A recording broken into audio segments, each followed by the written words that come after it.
Alright, so I did want to talk about the virtual adapter settings since you guys are new to this and I don't really want to spend a lot of time in class. Let's go ahead and bring up a machine. We'll do the one that we just did in the other videos. And let me go to settings and explain this real quick.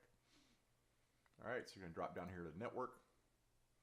Right now I'm network address translation, and basically what happens there is you just you create a tunnel, if you will, to your existing host adapter, and you're just tapped into, kind of like tapping into a garden hose, and you're sharing it and passing data back and forth. So that's the easiest one to use, but there will be times that you have to do some special things. So the next one that we will use in the classroom is a bridged adapter, and how I want you to think of the bridged adapter is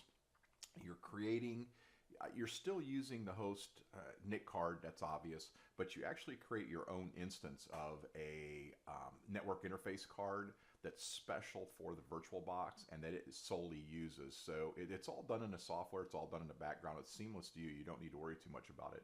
But it's its own gig, it's its own special thing. Now when you go to set that up, you do have to set up either dynamic host configuration protocol, or you do have to set up a static IP address to use with your network.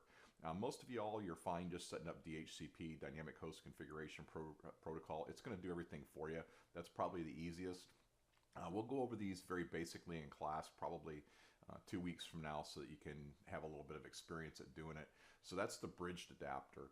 There's a couple more. You have a host only, and what that means is you can't talk to the internet, but you can only talk to your host. So like if your host is running a server and you want to go from your guest machine to the host server, they can talk back and forth, but you can't talk to any other computers that are on the network, and you can't talk to the internet. So think of it as you're really containing it. And probably an example of where that would be used is if you were writing a web server HTML page or something like that. You'd probably want to try that out at first. Or maybe if you're doing some virus research, although that could be kind of dangerous.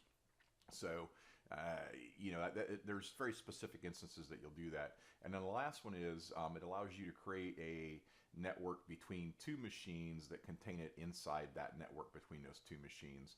And there's a few special situations where you might use that as well. But for the classroom, we probably won't use that. We might use host only, I doubt it. The ones that we'll primarily use in the classroom is bridge adapter and the NAT adapter. So hopefully that explains the adapters to you a little bit more. If you want to find out more details about how to use them and examples, there's hundreds, if not thousands, of videos on YouTube, and the VirtualBox networking page does a great job of explaining them. So that's pretty much it. If you have any questions, shoot me an email on that. Thanks.